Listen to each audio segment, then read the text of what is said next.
안녕하세요. 아나빌딩 아카데미입니다. 오늘 이야기해드릴 내용은 짜투리 땅 투자 방법에 대해서 알려드리겠습니다.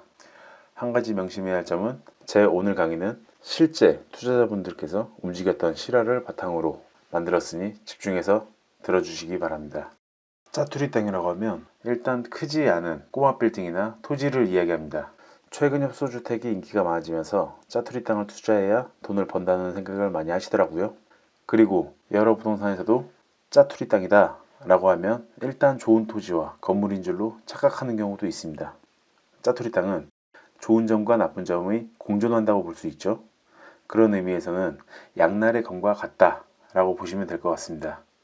꼬마 빌딩과 짜투리 땅은 금액적으로 소액이기 때문에 아주 매력적입니다. 그만큼 현혹되기 쉬우니 오늘 강의를 끝까지 잘 들어주시기 바랍니다. 일단 처음 보실 것은 대로변에 위치한 짜투리 땅입니다. 대로변에 위치해 있어서 광고 효과가 좋고 코너 건물이어서 누구나 좋아하는 땅 모양을 갖고 있죠. 하지만 항상 조심해야 하는 것은 서울에 위치한 대로변 대부분 뒤로 3m 후퇴해야 한다는 것입니다. 만약 이 땅이 3m 후퇴가 된다면 어떻게 될까요? 아예 새로 지을 수 있는 면적이 없어지게 됩니다. 무턱대고 매입하셨다가 아예 지을 수 없는, 가치가 전혀 없는 짜투리 땅을 매입할 수 있다는 것이죠. 이것을 확인해 보시려면 토지 이용 계획도상에 나와 있는 건축선 표시를 확인하셔야 합니다. 이번 사례도 마찬가지죠. 대로변에 위치해 있기 때문에 당연히 3m 후퇴를 해야 합니다. 이건 역시 지을 수 있는 면적이 전혀 없죠. 토지 이용 계획도상에 나와 있는 건축선에 3m 후퇴라고 보이시죠? 저거를 확인해야 합니다. 그 다음 사례는 이면에 위치한 짜투리 땅입니다. 이 짜투리 땅을 사시려는 분은 1층 갤러리를 운영하기 위해서 매입하려 했었죠. 기존 건물을 부시고 주차장을 2대를 만들어서 최대한 느낌 있고 멋지게 지으려 했었습니다. 근데 아무리 봐도 주차장을 2대까지 들어갈 수 없다는 것이죠. 일반 주차장은 가로 길이 2.5m, 세로 길이 5m입니다. 가로 길이 5m, 세로 길이 10m인 상황에서 주차장을 2대를 어떻게 만들려 하시는지 궁금해지더라고요. 지을 때 오른쪽에 붙여서 주차장을 짓겠다는 것이고 1층의 반은 갤러리를 사용하겠다고 얘기하셨었는데 그렇게 되면 길이가 딱 맞아 떨어진다는 것이었죠. 이런 건물 현혹돼서 사면 큰일 나는 겁니다. 4m 도로에 있는 건물은 주차장 만들 시에 2m 뒤에 지어야 합니다. 왜냐면 차량 회전 반경이 나와야 하기 때문이죠. 그럼 1층 전체를 해도 2대밖에 못 들어가는데 가로 길이는 딱 5m이기 때문에 이게 벽 세우고 그러면 2대가 안 된다는 것이죠. 가로 길이 여유분이 너무 부족하다는 것이었죠. 이 짜투리 땅을 지을 생각이라면 주차장 한 대에 맞춰서 사용해야 한다는 것인데 그럼 몇 평짜리 건물이 신축되냐? 40평짜리 건물이 되는 겁니다. 짜투리 땅이나 꼬마 빌딩을 이 내용을 듣고 보시게 된다면 왜 저런 걸 사나 싶으신데 이런 거 모르고 보게 된다면 바로 현혹되기 쉽습니다. 그 다음은 아까와 마찬가지로 대로변입니다. 아까 이야기해드린 것처럼 당연 3m 후퇴가 돼서 지을 면적이 적죠. 아까와 다른 것은 토지 이용 계획상에 이런 내용이 적혀 있지 않다는 것이죠. 그럼 어떡하냐? 지구단위 계획구역을 확인해서 3m 후퇴라는 걸 찾아야 합니다. 지구단위 계획구역은 강한 규제 성격을 갖고 있기 때문에 무조건 확인을 해서 알아봐야 한다는 것입니다. 작년까지만 해도 미관지구라고 해서 대로변에 있는 건물들이 앞으로 쏠려 있다면 미관의 저해가 되기 때문에 이것을 3m 후퇴 시켰었습니다. 저희는 공식처럼 외웠거든요. 미관지구는 3m 후퇴다. 그런데 작년에 53년 만에 폐지가 되었습니다.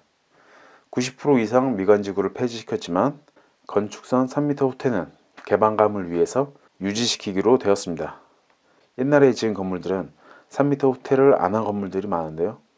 아마 지나가면서도 봤을 겁니다. 건물이 대로에 너무 붙어서 개방감이 전혀 없다는 것이 미관에 좋지 않다는 것인데요. 여기는 버스 정류장 부수가 들어오니 사람이 지나갈 공간이 뒤로 한두 명 정도 공간이 남습니다. 거기에 사람이 있다면 차도로 내려가서 걸어가야 합니다. 이 사진은 3m 후퇴한 사진인데요. 확실히 개방감이 있고 미관상에도 보기 좋죠. 사람이 보행해도 전혀 문제 없어 보이는 공간이죠.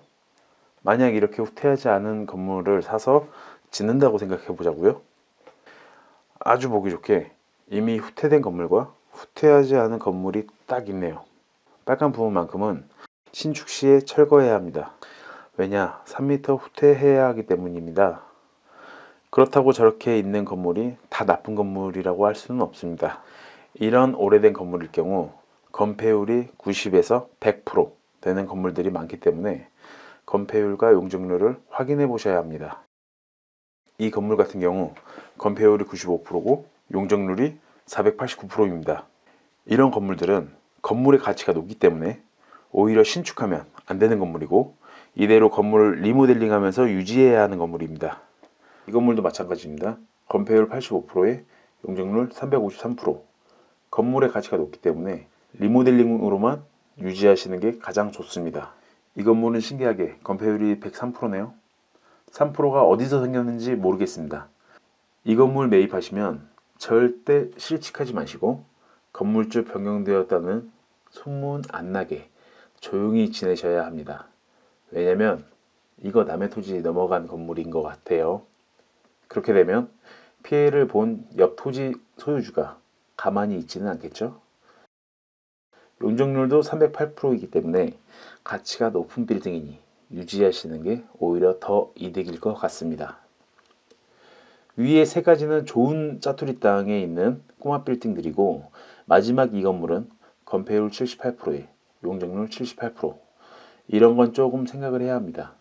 과연 내가 이 건물을 사고 싶은지 아니면 이 건물을 매입해서 어떻게 해야 하는지 그런 것들을 판단해서 매입하셔야 큰일을 안 치를 수 있다는 것입니다.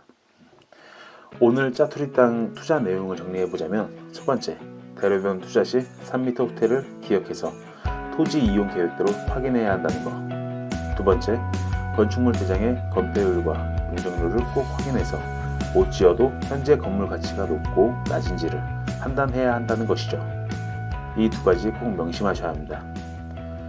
오늘 이야기가 유익했다면 구독과 좋아요 눌러주세요.